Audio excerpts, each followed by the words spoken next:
About a month ago, a story started moving online. Cameroonian soldiers had crossed into Nigerian territory and the internet did what the internet does. Invasion. Everyone said Cameroon had invaded Nigeria. Nigerians were screaming, "Where is the Nigerian army? Cameroon has gone too far." The comments were running hot. But nobody stopped and checked one thing. 300 Nigerian civilians had been pulled out of terrorist captivity by those same Cameroonian soldiers. So was that an invasion, or was it a rescue mission that got completely misread? And the deeper question of it all, who authorized it? What agreement made it legal? Why were Cameroonian soldiers operating inside Nigerian soil in the first place?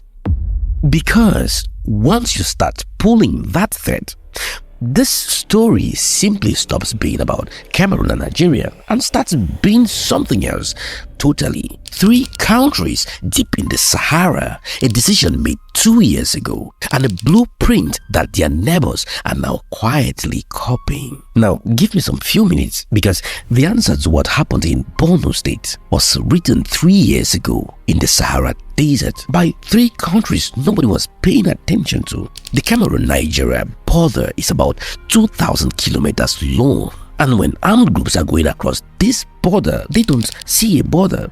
What these guys see is a highway from the Gulf of Guinea in the south all the way up to Lake Chad in the north. That entire stretch cuts through communities that have been living in fear for years.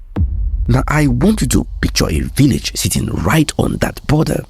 On the Nigerian side, the market, the school. Now, if you walk 500 meters east, you are in Cameroon. Same families, same language, same trade. You see, that line on the border means nothing to the people who live there.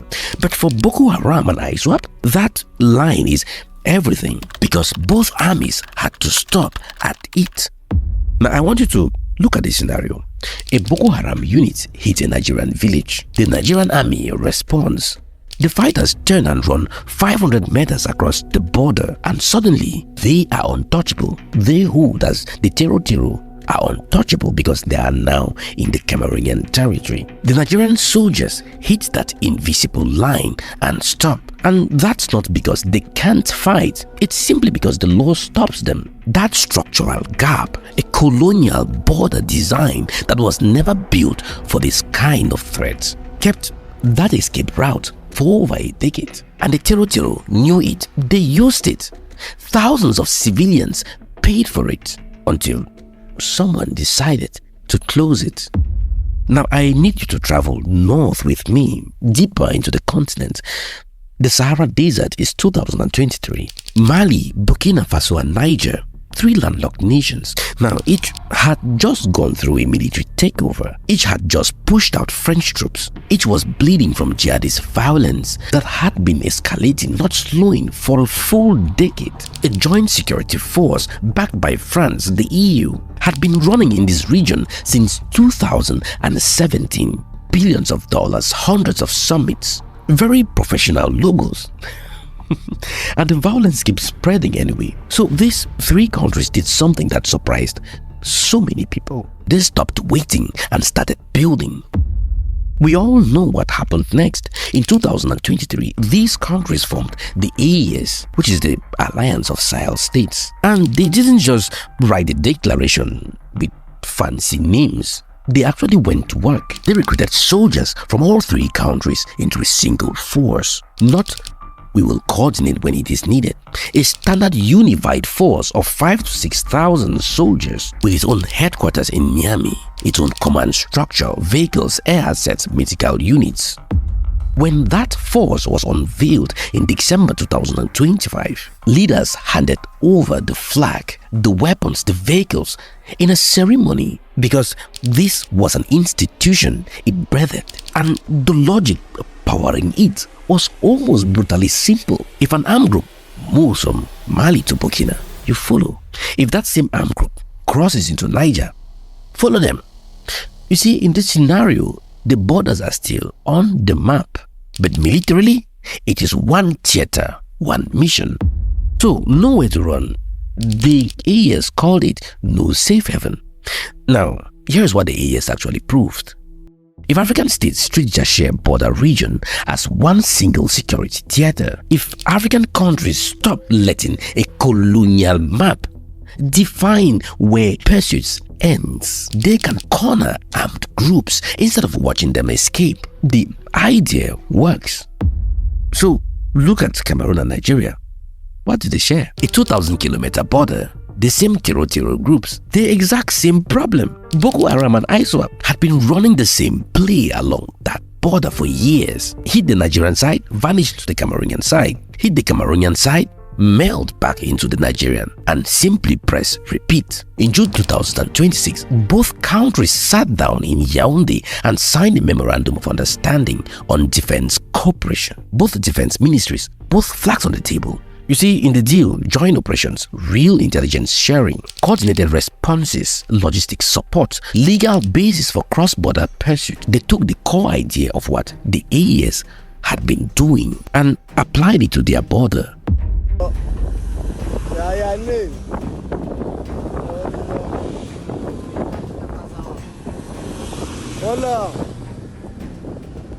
Cameroon soldiers. And that's when the Cameroonian soldiers crossed into Borno State, not as invaders, operating under a legal framework that both governments had agreed to and both defense ministers had signed. The invasion that had Twitter furious, covered by paperwork, planned, coordinated, it freed up to 300 people. The internet didn't just read the MOU before it started tweeting. But I want to show you something specific about how this works, because most coverage skips right past it. Every joint security framework that came before the AES had the same security flaw. Each country kept tight control of its own troops. So even when the joint headquarters want to move, when they want to pursue, when they want to react or coordinate, they had to wait for every national military command to individually approve the move. By the time the paperwork was cleared, the moment was gone and the armed group had disappeared. You see, when you're going after the terror and you reach the border, you cannot wait there, make paperwork arrangements with the other country's military generals. Why the terror wait for you at the border for that paperwork to finish? They would have moved on. That's easy to understand. And this goes on over and over for years, and it emboldens them. The AES unified force fixed that by giving central headquarters operational authority. It can move troops across all three countries without waiting for permission at each step. And that single change is what separates it from every failed framework before it. And then there is also the aspect of finance. How did the AES finance its unified force? The AES states introduced a 0.5% import levy across member countries to fund the force. Now, according to Reuters, by early 2025, Niger's defense minister was already describing a nearly rated 5,000-person force with its own air assets and intelligence capabilities. They did not wait for France or Russia. They taxed their own trade and built their own army. Now, I want to be clear about something, because this story, it has a real shadow to it. The AES brought in Russia, the African Corps. Now, these forces have been operating alongside AES forces, and credible reports from human rights organizations document genuine concerns about civilian casualties in operational areas. It has documented that communities have been displaced, that trade routes have been disrupted. You see, all this matters. The question that sits underneath all of this is whether the build your own security logic can be applied without all those costs. Whether African-led, African-funded security frameworks can hold themselves accountable to the people they were supposed to protect. Cameroon and Nigeria aren't using Russia or France in this cooperation. Their MOU is between two countries with a long formal relationship, including the Cameroon Nigerian Mixed Commission, which is a body that has managed border issues between them for decades. So what Cameroon and Nigeria are doing in real sense, is a cleaner version of what the AES started, meaning that Africa as a whole can learn a lot from AES if you just simply use the right lens. You see, Cameroon and Nigeria are not doing this alone. Cameroon has an active security cooperation framework with the Central African Republic along their eastern border. Same model, same logic. Two armies closing the gap on a shared threat. And one good thing I like about this is that these governments haven't made announcements or conferences about their actions. Because when you do this, you also give the Tero people your strategy. Everything is based on surprise, which is a pillar when it comes to military operations.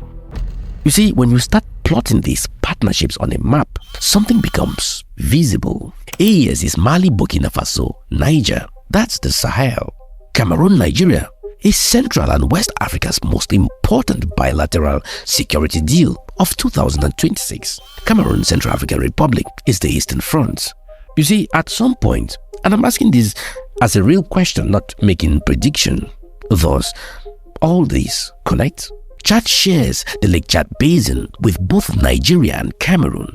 The same jihadist group, they operate across 4 countries. The geography is identical, the threat is identical, the logic that drives the AES unified force and the Cameroon Nigeria MOU applies there with almost no modification.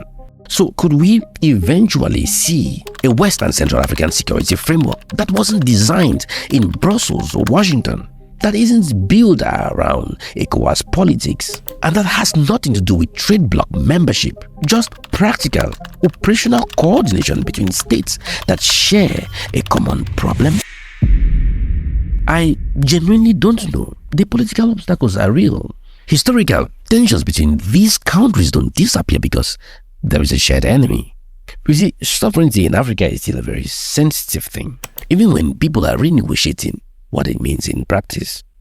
But African states are clearly starting to treat cross-border security the way the problem actually demands, as something regional that needs regional tools. See, there is a part that I think gets overlooked in every single piece of coverage about African security. Every time a border community gets freed from armed group control, every time a pursuit doesn't stop at a single invisible line, trade opens up. Markets that were closed by fear come back to life. Farmers can walk land they had abandoned. Traders can cross to sell. Families separated by border they couldn't safely cross can connect again.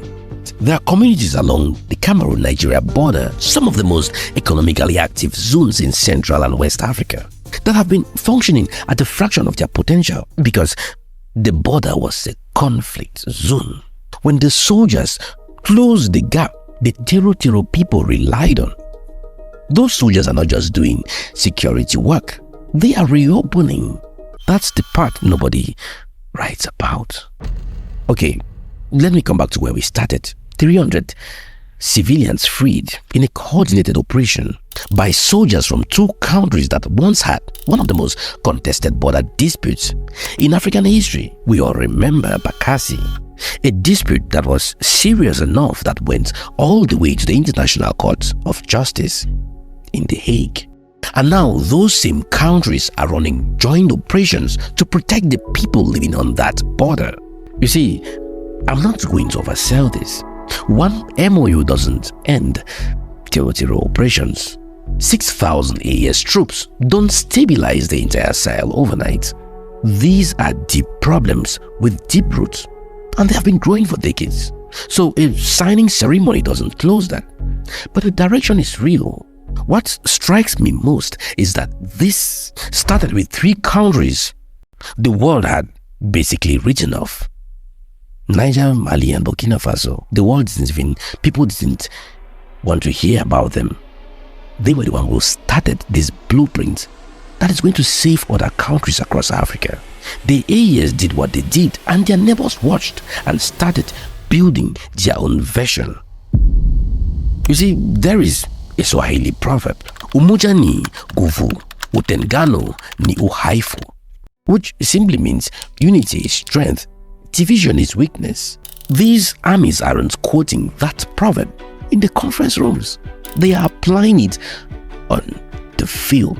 So here is what I want you to sit with. And I'm asking because I really actually want you to know what you think about this. Is bilateral cooperation about neighbors, the Cameroon Nigeria model, enough to build lasting security? Or does it eventually need to become something more structural and permanent to hold? So the brilliant ideas that you bring together will help shape the future of Africa and African security. If this video changed the way you see that headline, the one that called this an invasion, share it with someone who needs to see it too. See you in my next video. Bye.